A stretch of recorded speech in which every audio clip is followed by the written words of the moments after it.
രാവിലെ നേരം പുലർന്നതും ആദ്യം കണ്ണു തുറന്നത് ലച്ചുവായിരുന്നു. അവൾ കണ്ണു ചിമ്മിക്കൊണ്ട് ചുറ്റും നോക്കി ക്ലോക്കിലേക്ക് ദൃഷ്ടി പായിച്ചു. അയ്യോ, 8 മണിയോ? അവൾ ചാടി എഴുന്നേൽക്കാൻ നോക്കിയതും ആരോ പിടിച്ചു വെച്ചേക്കും പോലെ ബെഡിലേക്ക് തന്നെ വീണു. അവൾ ബെഡിലേക്ക് നോക്കിയതും കണ്ടു തന്നെ ചുറ്റി പിടിച്ചുറങ്ങുന്ന ശിവനെ. അവൾ ഒരു ചിരിയോടെ അവൻ്റെ അടുത്തേക്ക് കിടന്നുകൊണ്ട് അവൻ്റെ നെറ്റിയിലേക്ക് വീണ് കിടക്കുന്ന മുടി ചെവിയിലേക്ക് പിന്നിലേക്ക് ഒതുക്കി വെച്ചുകൊണ്ട് നെറ്റിയിലൊരു ഉമ്മ കൊടുത്തു. ശേഷം പതിയെ അവൻ്റെ കൈയെടുത്ത് മാറിക്കൊണ്ട് പയ്യെ എണീക്കാൻ തുനിഞ്ഞു. എവിടെ പറ്റുന്നില്ല. കുട്ടി പിന്നെയും ശിവൻ്റെ നെഞ്ചത്ത്. അവൻ്റെ മുഖത്തൊരു കള്ളച്ചിരി സ്ഥാനം പിടിച്ചു. അവൾ അവൻ്റെ മുഖത്തേക്ക് സൂക്ഷിച്ചു നോക്കി.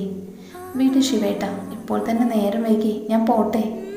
അവൻ്റെ നെഞ്ചിൽ വിരലോടിച്ചുകൊണ്ട് അവൾ ചിണുങ്ങി. വേണ്ട. അവൻ അവളെ ചേർത്ത് പിടിച്ച് കഴുത്തിലേക്ക് മുഖം പൊഴുത്തി പതിയെ കടിച്ചു. അവൾ എരിവ് വലിച്ചുകൊണ്ട് അവൻ്റെ മുതുകിൽ നഖം ആഴ്ത്തി. ഒന്നുകൂടെ സ്നേഹിച്ചാലോ? അവളുടെ ചെവിയിൽ കടിച്ചുകൊണ്ട് അവൻ കുസൃതിയോടെ ചോദിച്ചു. അയ്യോ, മാറിക്കേ. ഉള്ളിൽ ഉണർന്ന് നാണം ഒളിപ്പിച്ചുകൊണ്ട് അവനെ പിടിച്ച് ബെഡിലേക്ക് തള്ളി അവൾ ബെഡിൽ കിടന്ന് പുതപ്പെടുത്ത് പുതച്ചുകൊണ്ട് വാഷ്റൂമിലേക്ക് ഓടി.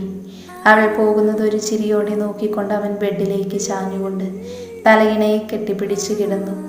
ഷവറിലെ വെള്ളം ശരീരത്തിലേക്ക് വീണതും അവളുടെ ദേഹത്താകെ നീറ്റൽ അനുഭവപ്പെട്ടു. ഒരു പുഞ്ചിരിയോടെ അവൾ വാഷ്റൂമിലെ കണ്ണാടിക്ക് മുന്നിൽ നിന്ന് തൻ്റെ ദേഹത്ത് പൊന്തി നിന്ന തിണർപ്പുകളിലെ വിരലോടിച്ചു. കഴിഞ്ഞ രാത്രിയിലെ ഓരോ സംഭവങ്ങളും മനസ്സിൽ തെളിഞ്ഞു വന്നതും അവൾ നാണത്തോടെ മുഖം പൊത്തി. അവൾ കുളിച്ചു വരുമ്പോഴും ശിവൻ ബെഡിൽ തന്നെ കിടക്കുമായിരുന്നു. അവൾ അവനെ നോക്കിക്കൊണ്ട് കബോർഡ് തുറന്ന് നീല നിറമുള്ളൊരു സാരി പുറത്തെടുത്തു. ശിവനെ ഒന്നുകൂടി നോക്കി അവൻ കണ്ണടച്ച് കിടക്കുവാണ്. അവൾ ബ്ലൗസിന് പുറത്തു കൂടി ചുറ്റിയിരുന്ന് തോർത്തെടുത്ത് മാറ്റി സാരി ഉടുക്കാൻ വേണ്ടി കയ്യിലെടുത്തു. തിരിഞ്ഞു നിന്നുകൊണ്ട് സാരിയുടെ ഞൊറിയെടുത്തതും വയറിലൂടെ കൈ ചുറ്റി ശിവൻ അവളെ തന്നിലേക്ക് ചേർത്ത് നിർത്തിക്കൊണ്ട് പിൻകഴുത്തിൽ മുഖം അമർത്തി. അവൻ്റെ പെട്ടെന്നുള്ള നീക്കത്തിൽ അവളുടെ ഉടലാകെ ഒരു വിറയലുണ്ടായി. രുദ്ര, അവൻ്റെ ആർദ്രമായ സ്വരം കാതിൽ പതിഞ്ഞു. അവൾ മുഖം താഴ്ത്തിക്കൊണ്ട് മൂളി. ഞാൻ ചുറ്റിത്തിരട്ടെ? അവളുടെ പിൻകഴുത്തിൽ പറ്റിപ്പിടിച്ചിരുന്ന വെള്ളത്തുള്ളികൾ നുണഞ്ഞുകൊണ്ട് അവൻ ചോദിച്ചു. അവളൊരു മൂളലോടെ സമ്മതം നൽകി. അവളുടെ സമ്മതം കിട്ടിയതും ഞൊടിയിടയിൽ അവൻ അവളെ തിരിച്ചു നിർത്തി അവളെ അടിമുടിയൊന്ന് നോക്കി. അവൾ നാണത്തോടെ അവൻ്റെ നെഞ്ചിൽ മുഖം ഒളിപ്പിച്ചു. എങ്ങനെ നാണിച്ച ഞാനെന്താ ചെയ്യ പെണ്ണേ? നിന്റെ ഈ ചുവന്ന കവിളണകൾ കാണുമ്പോൾ എനിക്കെന്താ തോന്നുന്നതെന്നറിയോ? അവൻ ചോദ്യഭാവത്തിൽ അവളെ നോക്കി. അവൾ തലയുയർത്തി അവനിലേക്ക് നോട്ടം പായിച്ചു. കടിച്ചു തിന്നാൻ. ഒരു കൈ കൊണ്ട് അവളെ ചുറ്റിപ്പിടിച്ച് മറ്റേ കൈ കൊണ്ട് മീശ പിരിച്ച് അവളെ നോക്കി പറഞ്ഞവൻ. പോ ശിവേട്ട. അവൾ അവൻ്റെ കയ്യിൽ കളിയായി നുള്ളി. തിന്നട്ടെ ഞാൻ? അവളുടെ അണിവയറിൽ തഴുകിക്കൊണ്ടാണ് അവൻ്റെ ചോദ്യമെത്തിയത്. ശിവേട്ട. അവൻ്റെ നെഞ്ചിൽ ചുംബിച്ചുകൊണ്ട് അവൾ വിളിച്ചു. അവളെ പുണർന്നുകൊണ്ട് അവൻ മൂളി. I love U. അവൾ ഒന്നുയർന്ന് അവൻ്റെ കാതിൽ മെല്ലെ മൊഴിഞ്ഞു. അവൻ പുഞ്ചിരിയോടെ അവളിൽ നിന്നും അടർന്നു മാറിക്കൊണ്ട് അവളെ എടുത്തുയർത്തി മേശമേലിരുത്തിക്കൊണ്ട് അവളുടെ ഇരുകാലുകൾക്കും ഇടയിലൂടെ നിന്ന് അവളുടെ ചുണ്ടുകളിലേക്ക് ചുണ്ട് ചേർത്തി. അവളുടെ കീഴ്ചുണ്ടുകൾ കടിച്ചു നുണയുമ്പോഴും കൈകൾ അവളുടെ ബ്ലൗസിന് മുകളിലൂടെ മാറിൽ തഴുകിക്കൊണ്ടിരുന്നു. അവൾ അവൻ്റെ മേൽ ചുണ്ടുകൾ നുണഞ്ഞുകൊണ്ട് അവൻ്റെ മുതുകിൽ വിരലോടിച്ചു. ചുംബനത്തിൻ്റെ തീവ്രത ഏറി വന്നതും അവൻ്റെ നാവുകൾ അവളുടെ പല്ലുകൾക്കിടയിലൂടെ ഉള്ളിലേക്ക് കടന്ന് അവളുടെ നാവുകളിൽ ചുറ്റി. അവൾ ഒന്ന് പിടഞ്ഞുകൊണ്ട് അവൻ്റെ മുതുകിൽ നഖമാഴ്ത്തി. അവൻ ഒന്നുകൂടെ അവളെ മുറുക്കെ പിടിച്ചുകൊണ്ട് ചുംബനം തുടർന്നു. ഒടുവിൽ ശ്വാസമെടുക്കാൻ കഴിയാതെ വന്നതും അവൾ അവനെ പിന്നോട്ട് തള്ളി. അവൻ അവളെ സ്വതന്ത്രയാക്കിക്കൊണ്ട് ആഞ്ഞു പുണർന്നു. അവൾ അവൻ്റെ നെഞ്ചിൽ ചേർന്നു നിന്ന് കിതപ്പടക്കി. I love you Rudra. അവൻ്റെ കിതപ്പൊന്നടങ്ങിയതും അവളുടെ കാതിൽ നാവുകൊണ്ട് ചുഴറ്റി നുണഞ്ഞുകൊണ്ട് അവൻ പതിയെ പറഞ്ഞു. അവൾ അവനെ ആഞ്ഞു പുണർന്നുകൊണ്ട് ആ നെഞ്ചിൽ ചേർന്ന് കണ്ണുകൾ അടച്ചു നിന്നു. ശിവേട്ട. അല്പനേരത്തെ മൗനത്തിന് ശേഷം അവൾ വിളിച്ചു. എന്താടാ? അവൻ അവളുടെ മുടിയിൽ തഴുകിക്കൊണ്ട് നെറ്റിയിൽ മുത്തി. എന്നെ വിട്ടു പോകുവോ? അവൾ അവൻ്റെ മുഖത്തേക്ക് നോക്കി. എവിടെ പോവാനാ ഞാൻ എൻ്റെ ഈ സുന്ദരി കുട്ടിയെ വിട്ടിട്ട്? ഒരിക്കലും പോവില്ല പെണ്ണെ ഞാൻ. ഇനിയെന്നും നിന്നോടൊപ്പം കാണും. നീ എൻ്റെയല്ലേ, എൻ്റെ മാത്രം, ഞാൻ നിൻ്റെയും. അവൻ അവളുടെ കവിളിനകളിൽ തലോടിക്കൊണ്ട് മറുപടി നൽകി. എനിക്ക് പേടിയാ ശിവേട്ട.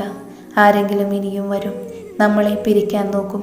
അങ്ങനെ കൊണ്ടുപോയാൽ പിന്നെ ഞാൻ ഉണ്ടാവില്ല ശിവ്. നീ എൻ്റെയാ, എൻ്റെ പെണ്ണ്. എൻ്റെ താലിയുടെ അവകാശി, നാളെ എൻ്റെ കുഞ്ഞിനെ വയറ്റിൽ ചുമക്കാൻ പോകുന്നവൾ. അങ്ങനെയുള്ള നിന്നെ ആര് എന്നിൽ നിന്നും തട്ടിയെടുക്കും? അതിന് ആരും ശ്രമിക്കില്ല. ശ്രമിച്ചാൽ കൊന്നു കളയും ഞാൻ. എൻ്റെ പെണ്ണിനെ തൊടാൻ ആരെയും ഞാൻ അനുവദിക്കില്ല. കാരണം നീ എൻ്റെ മാത്രമാണ്, എൻ്റെ രുദ്ര. മനസ്സിലായോ? ഇനി ഇങ്ങനെ എന്തെങ്കിലും പറഞ്ഞാലുണ്ടല്ലോ, ഒന്നങ്ങ് തരും ഞാൻ. അവളെ പിടിച്ചു മാറ്റിക്കൊണ്ടവൻ തോർത്തെടുത്ത് വാഷ്റൂമിലേക്ക് കയറിപ്പോയി. അയ്യോ, പണി വാളിയോ? വേണ്ടായിരുന്നു. അവൾ തലക്കടിച്ചുകൊണ്ട് സാരി ഉടുക്കാൻ തുടങ്ങി. അവൾ അടുക്കളയിലേക്ക് ചെല്ലുമ്പോൾ അവിടെ ജാനു ചേച്ചി ഉണ്ടായിരുന്നു. അവർ രാവിലത്തേക്കുള്ള ദോശ ചുടുമായിരുന്നു. ആ, മോള് എണീറ്റോ? അവളെ കണ്ടതും അവർ ചിരിയോടെ ചോദിച്ചു. ആ ചേച്ചി, ഉറങ്ങിപ്പോയി. ആ, ഞാൻ രാവിലെ നോക്കിയപ്പോൾ മോൾ എണീറ്റില്ല. പിന്നെ ചായ വെച്ചു, ദോശയും ചുട്ടു. അവർ ചിരിയോടെ പറഞ്ഞ് അവൾ ഫ്ലാസ്കിലിരുന്ന ചായ കപ്പിലേക്ക് പകർത്തി.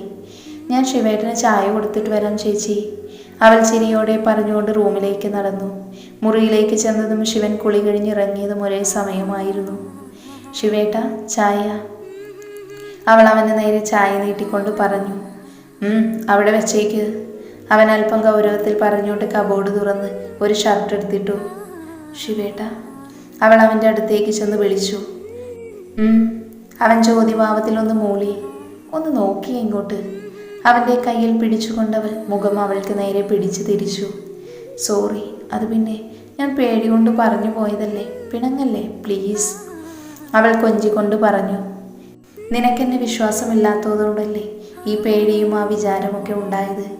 അത് എൻ്റെ പിടിപ്പുകേടല്ലേ, അതൊക്കെ മാറുമ്പോൾ വന്നാൽ മതി. അവളുടെ കൈ വെടിവെച്ചുകൊണ്ട് അവൻ റൂമിൽ നിന്ന് പുറത്തേക്കിറങ്ങി. അവൾ അവൻ പോയ വഴിയെ നോക്കി തറഞ്ഞു നിന്നു.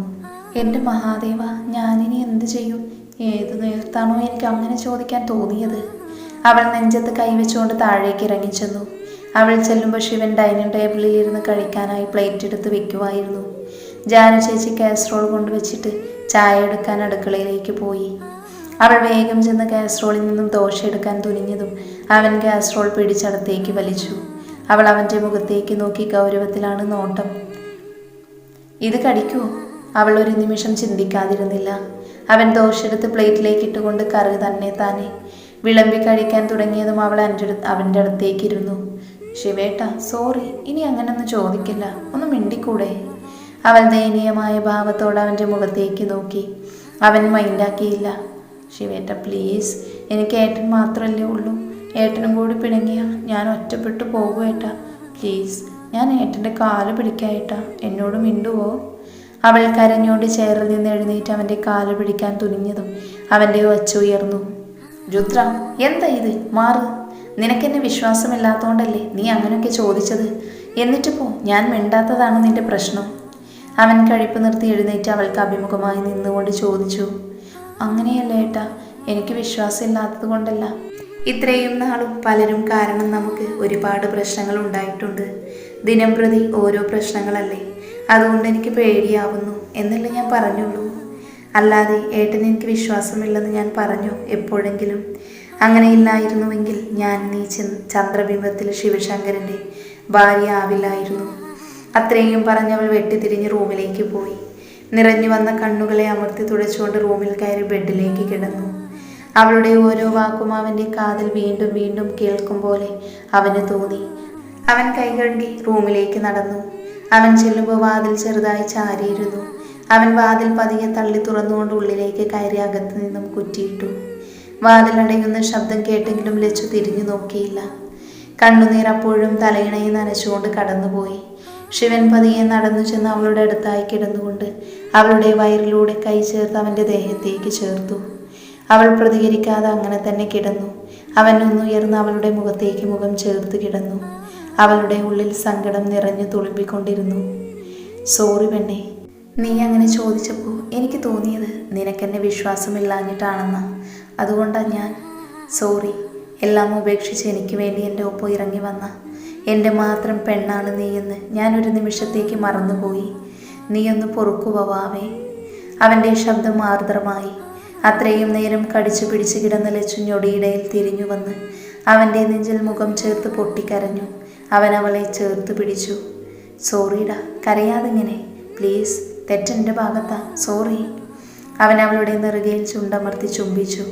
അവൾ അവൻ്റെ നെഞ്ചിലേക്ക് കുറച്ചുകൂടി പറ്റിച്ചേർന്ന് കിടന്നു. അവൻ്റെ കൈകൾ അവളുടെ മുടിയിൽ പതിയെ തലോടിക്കൊണ്ടിരുന്നു. ലച്ചുട്ട, അവളുടെ നെറുകയിൽ മുഖം അമർത്തിക്കൊണ്ട് അവൻ വിളിച്ചു. അവളൊന്നു കൂടെ അവൻ്റെ നെഞ്ചിൽ ചേർന്ന് കുറുകിക്കൊണ്ട് മൂളി. എനിക്കൊരിടം വരെ പോകാനുണ്ട് പെണ്ണെ, ഇങ്ങനെ കിടന്നാൽ എങ്ങനാ ഞാൻ പോകുന്നേ? അവൻ അവളെ ചേർത്ത് പിടിച്ചുകൊണ്ട് ചോദിച്ചു. പോവണ്ട. ലച്ചു അവനെ ചുറ്റി പിടിച്ചുകൊണ്ട് കണ്ണടച്ച് കിടന്നു. എന്നാ പോകുന്നില്ല, പക്ഷേ എനിക്കൊരു കാര്യം വേണം, തരുവോ? കുസൃതിയോടെയുള്ള ചോദ്യത്തോടൊപ്പം അവൻ്റെ കൈകൾ അവളുടെ വയറിൽ തഴുകി. എന്ത്? അവൾ അവൻ്റെ നെഞ്ചിൽ നിന്നും തല ഉയർത്തി അവനെ നോക്കി. നിന്നെ. മീശ പിരിച്ചുകൊണ്ടുള്ള അവൻ്റെ മറുപടി കേട്ടതും അവളുടെ ഉള്ളിൽ എന്തെന്നില്ലാത്ത വെപ്രാളവും പരവേശവും തോന്നി തുടങ്ങി. അവൾ പതിയെ അവനെ ചുറ്റിയിരുന്ന കൈകൾ എടുത്തു മാറ്റി എഴുന്നേറ്റു. അവൻ ചിരി അടിച്ചു പിടിച്ച് അവളെ നോക്കി കിടക്കുവായിരുന്നു. മറുപടി കിട്ടിയില്ല. അവളെ നോക്കി ഒറ്റ കണ്ണിറക്കിക്കൊണ്ട് അവൻ ചോദിക്കവേ അവളേറെ നെഞ്ചെടുപ്പോടെ ബെഡിൽ നിന്നിറങ്ങി താഴേക്ക് ഓടാൻ ഒരുങ്ങവേ അവൻ അവളുടെ സാരിത്തുമ്പിൽ പിടിച്ചു വലിച്ച് അവളെ ബെഡിലേക്ക് ഇട്ടിരുന്നു. ബെഡിൽ കിടന്ന് പകച്ചു നോക്കുന്നവൾക്ക് നേരെ അവൻ ചുണ്ട് കൂർപ്പിച്ച് ഉമ്മ കൊടുത്തുകൊണ്ട് അവളുടെ ദേഹത്തേക്ക് അമർന്നിരുന്നു. ഇനി നീ എവിടേക്ക് ഓടും? തന്നെ നോക്കി കള്ളച്ചിരിയോടെ ചോദിക്കുന്നവനെ കാണി നാണത്തോടെ അവൾ മുഖം കുനിച്ചിരുന്നു. അവനൊരു ചിരിയോടെ അവളുടെ മുഖം പിടിച്ചുയർത്തി ചുണ്ടിൽ അമർത്തി ചുംബിച്ചു വിട്ടു. അവൾ നാണത്തോടെ അവനെ നോക്കിയതും അവൻ അവളുടെ കഴുത്തിലേക്ക് മുഖം പൂഴ്ത്തി കടിച്ചു. അവൻ്റെ മുടിയിൽ വിരൽ കോർത്ത് പിടിച്ചുകൊണ്ട് അവൾ പതിയെ മൂളി. അവൻ അവളുടെ സാരിയുടെ പിൻ കടിച്ചു പൊട്ടിച്ചുകൊണ്ട് സാരി മാറിൽ നിന്നും വലിച്ചു മാറ്റി. ബ്ലൗസിന് മുകളിലൂടെ അവൻ്റെ മുഖം അവളുടെ മാറിടുക്കിലൂടെ താഴേക്ക് ചലിച്ചു. അവൾ ബെഡ്ഷീറ്റിൽ കൈമുറുക്കിക്കൊണ്ട് ഒന്ന് ഉയർന്നു പോങ്ങി. അവൻ്റെ മുഖം താഴേക്ക് ചലിക്കുന്നതിനോടൊപ്പം കൈകൊണ്ട് സാരി മുഴുവനും വലിച്ചഴിച്ചിരുന്നു അവൻ. അവൾ അവൻ്റെ മുടിയിൽ വിരൽ കോർത്ത് പിടിച്ചുകൊണ്ട് അവന് വിധികയായി കിടന്നു. അവൻ്റെ ചുണ്ടുകൾ അവളുടെ പുക്കിൽ ചുഴിയിൽ താന്നു. ശിവേട്ട, അവൾ പിടഞ്ഞുകൊണ്ട് അറിയാതെ വിളിച്ചുപോയി. ശിവ, ലച്ചു, മോളെ. പെട്ടെന്ന് വാതിൽ കൊട്ടുകേട്ട് ഉറക്കെയുള്ള വക്കീലിന് വിളി കേട്ട് രണ്ടാളും ഞെട്ടി വാതിൽക്കിലേക്ക് നോക്കി. അവൻ വീണ്ടും ലച്ചുവിൻ്റെ കഴുത്തിൽ മുഖം പൂഴ്ത്തി അമർത്തി ചുംബിച്ചു. ഡാ, തുറക്കടാ. വീണ്ടും വക്കീലിൻ്റെ ശബ്ദമുയർന്നതും ശിവൻ ലച്ചുവിനെ ഒന്ന് നോക്കി. അവൾ ചിരി കടിച്ചു പിടിച്ചുകൊണ്ട് അവനെ നോക്കി. നിനക്ക് ഞാൻ വെച്ചിട്ടുണ്ടടി കുരുട്ടടക്കേ. അവൻ അവളുടെ കഴുത്തിന് താഴെ മാറിന് തൊട്ടുമുകളിൽ ഇറുക്കെ കടിച്ചു. അവൾ അറിയാതെ വിളിച്ചുപോയി. ഡാ, ആ കൊച്ചിനെ കൊല്ലാതെ ഇങ്ങോട്ട് ഇറങ്ങി വാടാ. വീണ്ടും വക്കീൽ സ്കോർ ചെയ്യുവാണ്. ഓ, ഇങ്ങനെ കൊണ്ട്. അവൻ കരപ്പിൽ എഴുന്നേറ്റ് അഴിഞ്ഞു പോകാനായ മുണ്ടെടുത്തുടുത്തു. ലച്ചു നെഞ്ചും തടവിക്കൊണ്ട് അവനെ കൂർപ്പിച്ചു നോക്കി. നിലത്ത് കിടന്ന് സാരിയും എടുത്ത് ബാത്റൂമിലേക്ക് പോയി. അവൾ പോയതും ശിവൻ പോയി വാതിൽ തുറന്നു. മുന്നിലതായി വിളിച്ചുകൊണ്ട് വക്കീൽ സേട്ടൻ. എന്താ? ശിവൻ ചോദിച്ചു. ചുമ്മാ. അയാൾ ചിരിച്ചുകൊണ്ട് മറുപടി നൽകി. ഭ! വക്കീൽ വിജൃംഭിച്ചു പോയി. ഡേ, ഇങ്ങ് വന്നാണ്. നിനക്ക് വക്കീൽ ഫീൽഡിൽ ഞാനൊരു ഭാവി കാണുന്നു. അമ്മാതിരി വെറൈറ്റി തെറി. പിന്നെ നമുക്കിന്ന് പോണ്ടേ? അവൻ്റെ തോളിൽ കൈയിട്ടുകൊണ്ട് അവനെ കൊണ്ട് താഴേക്ക് പോയി. ഒരു ചിരിയോടെ അയാൾക്കൊപ്പം ശിവനും.